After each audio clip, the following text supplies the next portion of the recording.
Hi everyone.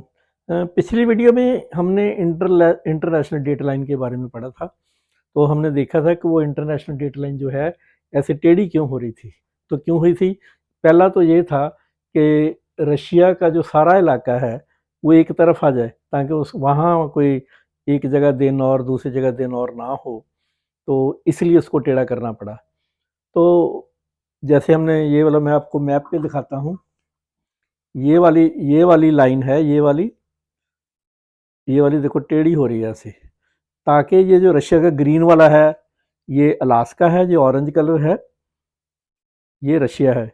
और इसके ये बीच में हमने देखा था कि कल दो टापू हैं, छोटे छोटे आइसलैंड हैं, जिनको बिग डायमंड और लिटिल डायमंड कहते हैं। तो ये वाला बिग डायमंड, ये वाला लिटिल डायमंड। इनका अगर हम एरिया देखें, क्षेत्रफल देखें, तो छोटे हैं, सिर्फ लगभग 11 स्क्वायर माइल्स, और ये वाला 3 स्क्वायर माइल्स। लगभग चौथा हिस्सा ये वाला छोटा इधर, ये रशिया के मतलब ये वाला जो है अमेरिका के कंट्रोल में है, यूएसए के पास है, और ये वाला रशिया के पास है। और आपको पता है कि कल हमने देखा था कि इनके बीच में फासला सिर्फ 2-2.5 मील का या 4 किलोमीटर का, 3.25-4 किलोमीटर का है, परंतु इनके टाइम में 21 घंटे का फर्क है। अगर यहाँ पे मंडे के 10 AM बजे होंगे, सुबह के मंडे के 10 बजे होंगे, तो बिग डायमंड में 7 बजे होंगे, सिर्फ वो भी सुबह के, सेम सुबह के, परंतु दिनों में फर्क होगा। अगर यहाँ मंडे होगा, इस लाइन को पार करते ही यहाँ पे ट्यूसडे, मंगलवार हो जाएगा। तो इसीलिए इनका नाम इसको हम येस्टरडे, यहाँ खड़े होकर बोलेंगे तो ये ट्यूसडे को बोल रहे हैं कि वहाँ पे मंडे है, सेम डे, वहाँ येस्टरडे है। यहाँ खड़े होकर बोलेंगे तो यहाँ को इसको टुमारो बोलेंगे। तो इसलिए इस बड़े बिग डायमंड को टुमारो आइसलैंड और इसको येस्टरडे आइसलैंड बोला जाता है। तो आज हम इन्हीं के बारे में ही पढ़ेंगे। तो पहले मैंने आपको बताया था कि ये वाली जो दो लैंड बॉडीज हैं, अलास्का की और रशिया की, इसके बीच में ये तंग जगह है, इसको हम क्या बोलते हैं? Bering Strait. क्या बोलते हैं इसको?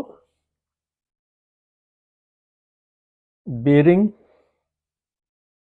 स्ट्रेट बोलते हैं। तो स्ट्रेट क्या होती है? दो लैंड बॉडी जब पास पास में होते हैं, उसके बीच में जो समुंदर निकलता है उसको हम ये बोलते हैं। तो ये वाला जो ऊपर वाला इलाका है, इस बेरिंग स्ट्रेट के जो ऊपर वाला इलाका है, उस वहां पे नीचे वाला समुंदर को उसको हम बेरिंग बेरिंग सी बोलते हैं। ऊपर वाले को हम चक्सी चकची सी, क्या बोलते हैं इसको?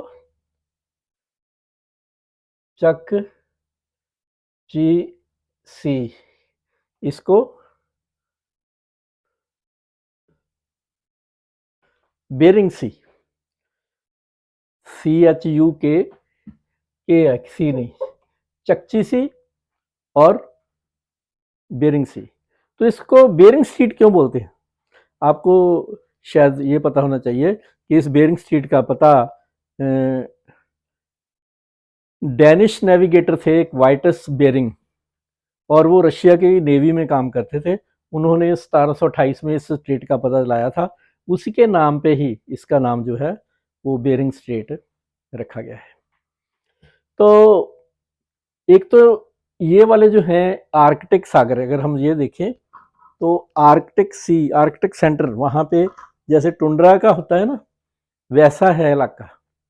तो यानी बर्फ जमी रहती है, जैसे कोई पेड़ नहीं होता, श्रबी होती हैं, छोटी मोटी झाड़ियाँ। जो हमने टुंड्रा के खंड में पढ़ा था वो यहाँ पर सब कुछ होता है। ठीक है। तो सिर्फ 4 महीने की, 3-4 महीने की होती है गर्मी, अदरवाइज ये सारा एरिया जो है जमा जा सकता है। तो जब ये समुद्र जम जाता है तो लोग स्कीइंग करते हुए, सिर्फ 3 मील का तो इलाका है, आधे घंटे में इधर से इधर, इधर से इधर पहुंच सकते हैं। जहाँ जब पहले रशिया और अमेरिका दोस्त हुआ करते थे, तो एक दूसरे की जगह ये जाते आते थे। तो अब सवाल पैदा हुआ कि ये अलग कैसे हो गए? तो इसको असल में रशिया ने अमेरिका को बेच दिया था। अक्टूबर 18, 1867 को ये वाला इलाका अलास्का और ये वाला उसने अमेरिका ने खरीद लिया था 7.2 मिलियन में। उसका रीज़न ये था कि क्रीमिया की लड़ाई के बाद जो रशिया था वो फाइनेंशियली कमज़ोर हो गया था। फिर वो दूसरा इंग्लैंड के उल्ट था, उसके बाद इसका प्रबंध नहीं कर सकता, एडमिनिस्ट्रेशन की प्रॉब्लम आ रही थी, इसलिए उसने अपने दोस्त अमेरिका को ये भेज दिया। उस समय पता है आपको कि अमेरिका का प्रेसिडेंट कौन था? इब्राहिम लिंकन को जब उसका असैसिनेशन कर दिया गया, उनको मार दिया गया था सिविल वार के बाद, तो फिर एंड्रयू जॉनसन वो बने थे, तो उन्होंने इसको खरीदा था। तो अब सवाल पैदा होता है कि क्या इस पे कोई पॉपुलेशन है? यहाँ पे पॉपुलेशन पहले हुआ करती थी, फिर जब रशिया में कम्युनिस्ट सरकार आ गई और सेकंड वर्ल्ड वार के बाद अमेरिका और रशिया ये एक दूसरे के दुश्मन बन गए, इनके कोल्ड वार शुरू हो गई। तो रशिया ने क्या किया कि जहाँ पे उसकी जो भी आबादी थी वो अपनी मेन लैंड पे ले गया, और यहाँ पे सिर्फ उसके मिलिट्री इंस्टॉलेशन है, मिलिट्री के बेस बने हुए हैं और वेदर के बेस बने हुए हैं।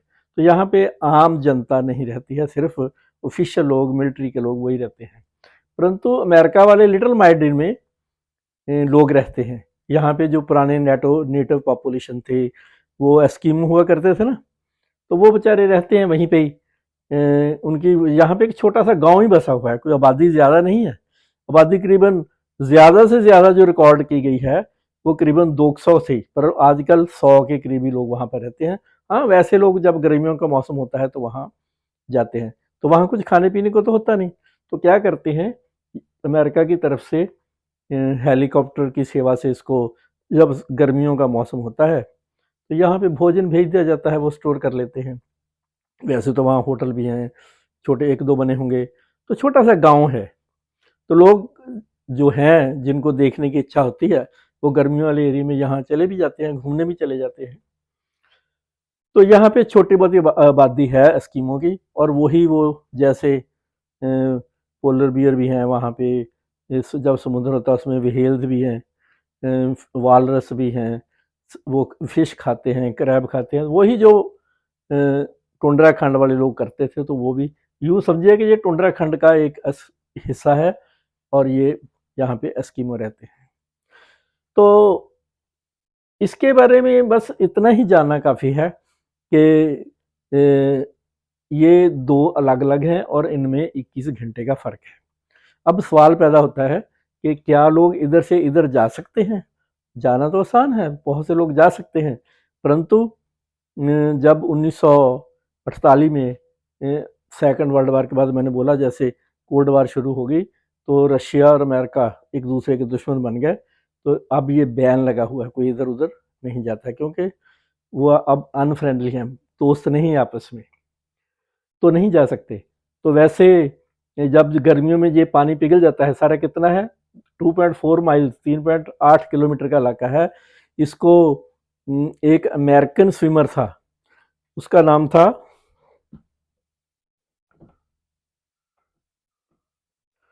लिन कॉक्स, और उसने अगस्त 1987 को इसको तैरकर पार किया था। तो ये बस इसके बारे में मेन है।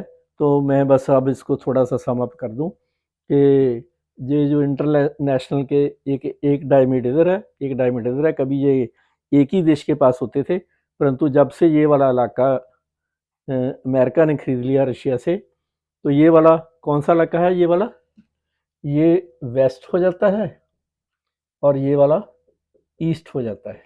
तो जैसे मैंने बोला कि टाइम जोन के हिसाब से इनमें 21 घंटे का फ़र्क है।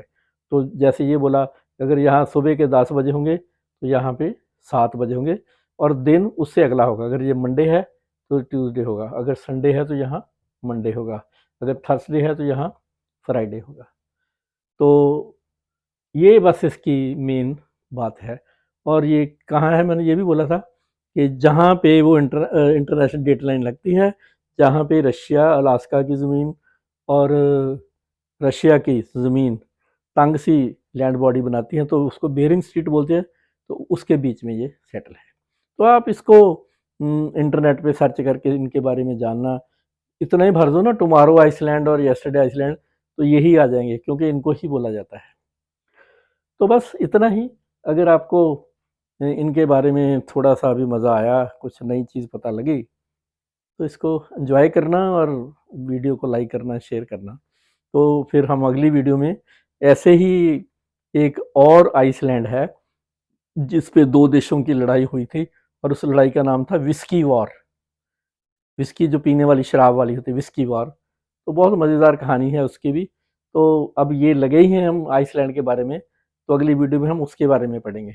फिर उसके बाद हम दूसरी चीज़ें, जैसे जियोग्राफी के दूसरे टॉपिक होते हैं, हवाएं होती हैं, मरुस्थल होते हैं, अर्थक्वेक होता है, उनके बारे में देखेंगे। तो बस आज इतना ही। बाय।